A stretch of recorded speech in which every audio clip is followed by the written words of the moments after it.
Implikasi teori belajar behavioris dalam pembelajaran. Selain penggunaan reinforcement atau penguatan untuk memperkuat tingkah laku, ada dua hal lain yang ditekankan oleh behavioris, yaitu prosedur pengembangan tingkah laku baru dan prosedur pengandaian atau perbaikan tingkah laku. Nah, yang pertama ada prosedur pengembangan tingkah laku baru, yang mana terbagi lagi menjadi dua, yaitu ada shaping atau membentuk perilaku secara bertahap. Nah, misalnya nih ada Harry yang sangat pemalu di kelas. Dia cenderung pasif dan menutup dirinya dari teman-temannya. Guru dapat membantu Harry untuk mau bersosialisasi dan menghilangkan sifat pemalunya dengan cara meminta Harry untuk melakukan beberapa hal sebagai berikut. Yang pertama, ada tersenyum kepada teman-teman sekelas. Yang kedua, memberikan respon yang tepat ketika ditanya oleh teman-teman sekelasnya. Yang ketiga, berinisiatif melakukan pembicaraan dengan seorang teman. Yang keempat, ada berkomunikasi dan bersosialisasi dengan kelompok yang lebih besar. Setiap tahapan ini, jika Harry dapat melakukan dengan baik, maka guru dapat memberikan penguatan. Shaping bisa sangat membantu tugas belajar yang membutuhkan waktu dan persistensi untuk penyelesaiannya. Perlu diingat juga bahwa shaping membutuhkan penguatan sejumlah langkah kecil menuju perilaku sasaran, dan ini memerlukan waktu yang lama. Kemudian yang kedua ada modeling atau percontohan. Modeling adalah belajar dengan cara mengikuti perilaku orang lain untuk menjadi model. Dalam keseharian, tingkah laku manusia banyak dipelajari melalui modeling atau imitasi. Modeling ini banyak digunakan untuk mengajarkan keterampilan akademik dan motorik. Juga dalam penanaman sikap, nilai-nilai afeksi seperti pembentukan perilaku bersih, sikap jujur, disiplin, mandiri dan saling menghargai, serta bertanggung jawab. Pemberian contoh modeling bisa diikuti dengan pembiasaan. Dalam pembentukan sikap dan perilaku, pendidikan dalam hal ini menjadi teladan bagi anak yang kemudian melakukan imitasi atau meniru contoh perilaku yang ditunjukkan oleh pendidik. Baik, selanjutnya yaitu prosedur pengendalian atau perbaikan tingkah laku. Poin pertama yaitu memperkuat tingkah laku bersaing. Untuk mengubah tingkah laku peserta didik yang tidak diinginkan, misalnya perilaku menentang dan lain-lain, maka perlu diadakan penguatan tingkah laku yang diinginkan. Misalnya dengan kegiatan-kegiatan kelompok yang menekankan pada aspek kerjasama. Poin yang kedua yaitu ekstingsi. Ekstingsi yaitu membuang atau meniadakan peristiwa-peristiwa penguat tingkah laku. Ekstingsi dapat dipakai bersama-sama dengan metode yang lain seperti modeling dan social reinforcement. Ekstingsi bisa berlangsung terutama jika reinforcement adalah perhatian. Apabila murid tidak memperhatikan guru, tetapi malah berjalan ke sana ke sini, maka perubahan interaksi guru ke murid akan menghentikan tingkah laku mereka tersebut. Poin yang ketiga yaitu satiasi. Satiasi ialah suatu prosedur perbaikan tingkah laku dengan menyuruh seseorang melakukan perbuatan berulang-ulang sehingga ia menjadi lelah dan jera. Contohnya adalah ketika anak selalu mencoret-coret dinding kelas, maka ia diminta untuk mencoret dinding yang disediakan sebanyak yang ia suka sampai ia bosan dan jera. Poin yang keempat yaitu perubahan lingkungan stimuli. Tingkah laku juga dapat dikendalikan dengan mengubah kondisi stimuli yang memengaruhi tingkah laku tersebut. Misalnya, supaya murid tidak membuang sampah sembarangan, maka lingkungan sekolah harus dibuat bersih dan disediakan tempat pembuangan sampah yang memadai. Poin yang kelima yaitu hukuman. Hukuman bisa digunakan untuk memperbaiki tingkah laku, tetapi hendaknya diterapkan dengan bijaksana. Hukuman menunjukkan apa yang tidak boleh dilakukan oleh peserta didik. Hukuman hendaknya dilaksanakan secara langsung, tenang, dan disertai dengan reinforcement, serta konsisten. Nah, pada teori sosial kognitif oleh Albert Bandura menjelaskan bahwa tingkah laku manusia bukan semata-mata refleks otomatis atas stimulus, namun reaksi atas interaksi lingkungan dengan skema otomatis manusia tersebut. Jadi, pada teori belajar ini dikembangkan untuk menjelaskan bagaimana orang belajar dalam setting yang alami atau lingkungan yang sebenarnya. dan menjelaskan bahwa ketika murid belajar, mereka dapat mempresentasikan atau mentransformasi pengalaman mereka secara kognitif. Berikut beberapa implikasi teori sosial kognitif dalam pembelajaran. Yang pertama, pembelajaran melalui pengamatan atau observational learning. Di antaranya, guru dapat menggunakan model dan demonstrasi untuk memperlihatkan keterampilan dan konsep yang ingin diajarkan. Kemudian, siswa dapat belajar melalui pengamatan perilaku dan strategi yang dimodelkan oleh guru dan teman sebaya. Kemudian, penggunaan video, simulasi, atau studi kasus dapat memfasilitasi pembelajaran melalui pengamatan. Kemudian, penguatan diri atau self-reinforcement.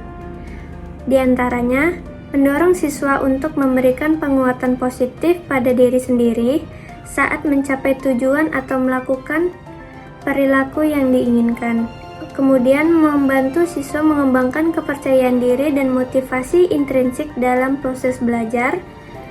Kemudian, guru dapat memberikan umpan balik yang konstruktif dan mendorong siswa untuk mengevaluasi diri sendiri. Kemudian yang ketiga, efikasi diri atau self-efficacy. Di antaranya, membantu siswa mengembangkan keyakinan dalam kemampuan mereka untuk belajar dan menguasai tugas atau keterampilan tertentu. Kemudian, memberikan tugas yang menantang namun dapat dicapai untuk meningkatkan efikasi diri siswa. Kemudian, menyediakan dukungan dan umpan balik yang membangun untuk membantu siswa mengembangkan efikasi diri yang positif. Pembelajaran kooperatif dan kolaboratif itu menggunakan kelompok belajar dan kerjasama untuk memfasilitasi interaksi sosial dan pembelajaran melalui observasi teman sebaya. Dengan mendorong diskusi, berbagai ide dan umpan balik dalam kelompok untuk memperkaya proses belajar. Membantu siswa mengembangkan keterampilan interpersonal dan kemampuan bekerja dalam tim. 5. Pengaturan lingkungan belajar. Menciptakan lingkungan belajar yang mendukung interaksi sosial dan pembelajaran melalui pengamatan. Menyediakan sumber daya dan contoh perilaku positif untuk diobservasi oleh siswa. Mengatur situasi belajar yang memungkinkan siswa mengamati dan mempraktikkan keterampilan secara langsung. 6. Peran guru sebagai model. Guru bertindak sebagai model yang positif dalam mendemonstrasikan keterampilan, strategi, dan perilaku yang diharapkan. Guru memberikan contoh cara berpikir, memecahkan masalah, dan interaksi dengan orang lain. Serta, guru membantu siswa mengembangkan regulasi diri dan mengamati serta mengevaluasi diri. Kemudian, pandangan psikologi humanis tentang belajar. Pertama, konsep dasar psikologi humanis. Gagasan tentang psikologi humanistik datang dari sekelompok psikolog di bawah kepemimpinan Abraham Maslow pada awal tahun 1960 yang bekerja untuk membangun sebuah teori alternatif yang layak selain teori psikoanalisis dan behaviorisme. Dua aliran psikologi yang berpengaruh pada waktu itu. Konsep humanistik mengajarkan manusia memiliki rasa kemanusiaan yang mendalam, menghilangkan sifat-sifat egois, otoriter, dan individualis. Tidak semena-mena memaksakan lawan bicara memahami, menerima, atau masuk dalam pembicaraan kita. Pandangan perilaku yang muncul dari teori humanistik berfokus pada bagian manusia dipengaruhi oleh arti pribadi dengan pengalaman mereka, dengan penekanan pada kualitas subjektif dari pengalaman manusia dan makna pribadi. Ide kebebasan pribadi merupakan isu penting dalam kerangka persepsi humanistik. Para humanis menolak apa yang mereka lihat sebagai tekanan-tekanan mekanistik dan dehumanisasi terhadap pendekatan-pendekatan tradisional dalam psikologi pendidikan. Menurut mereka penting untuk mengadopsi sifat, konsep, dan pendekatan baru dalam bidang ini. Dalam teori belajar humanistik, tujuan belajar adalah untuk memanusiakan manusia. Proses belajar dianggap berhasil jika si pelajar memahami lingkungannya dan dirinya sendiri. Siswa dalam proses belajarnya harus berusaha agar lambat laun mampu mencapai aktualisasi diri dengan sebaik-baiknya. Ellis dan Merriam pada tahun 1980 mengatakan bahwa setiap individu mempunyai kemampuan personal untuk memilih dan menentukan aktivitas hidupnya. Prinsip-prinsip humanis menekankan pada pentingnya kebutuhan individual manusia. Beberapa asumsi teori ini antara lain: yang pertama, secara natur manusia dilahirkan sebagai pribadi yang baik. Yang kedua, setiap individu bebas dan otonom, di mana mereka bisa membuat pilihan-pilihannya sendiri. Yang ketiga, setiap individu mempunyai potensi untuk berkembang tanpa batas. Dan yang keempat, self-concept mempunyai peran penting dalam pertumbuhan dan perkembangan setiap individu. Yang kelima, setiap individu mempunyai kemampuan untuk mengaktualisasikan diri. Yang keenam, masing-masing individu mendefinisikan realitas. Yang ketujuh, setiap individu mempunyai tanggung jawab untuk dirinya sendiri dan orang lain. Implikasi psikologis humanistik dalam pembelajaran. Yang pertama adalah konsep Roger. Prinsip-prinsip belajar dan sifat-sifat guru yang telah diidentifikasi oleh Roger sebagai pusat dari filsafat pendidikannya dan telah dimasukkan ke dalam pendekatan yang disebut sebagai pendidikan yang berpusat pada pribadi seseorang atau person-centered education. Suatu strategi yang disarankan Roger adalah memberi kemungkinan siswa belajar dengan berbagai macam sumber yang dapat mendukung dan membimbing pengalaman belajar mereka.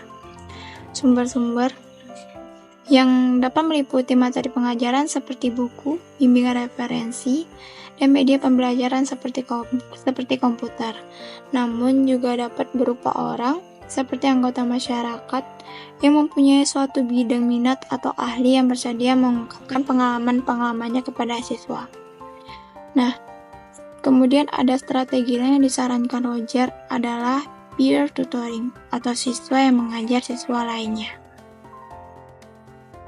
Selanjutnya, guru dengan perspektif humanistik. Pandangan humanistik menekankan dua hal. Yang pertama, keunikan siswa dan sikap guru terhadap para siswa. Karenanya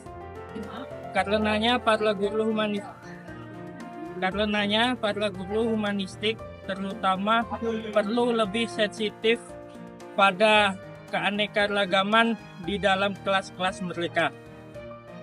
Hal tersebut mengisyaratkan perlunya upaya yang lebih variatif dan kaya dalam memenuhi kebutuhan belajar dan perkembangan siswa.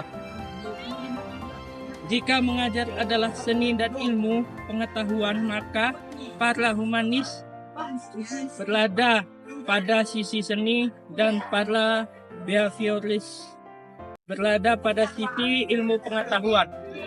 Dalam bab ini, pembahasan memperhatikan dua hal penting tentang metode-metode pembelajaran yang spesifik.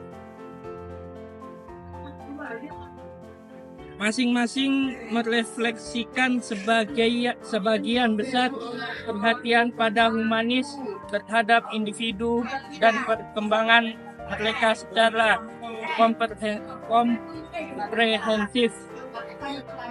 Selanjutnya, teori humanistik Roger. Sebagai bentuk pengenalan mengenai humanisme, awalnya kita lihat pada ringkasan Carl Roger yang berhubungan dengan personality dan behavior. Kemudian kita menguji beberapa pendekatan terhadap pendidikan yang mencerminkan orientasi humanistik. Di antaranya, Roger yang merupakan ahli teori paling berpengaruh dalam bidang ini.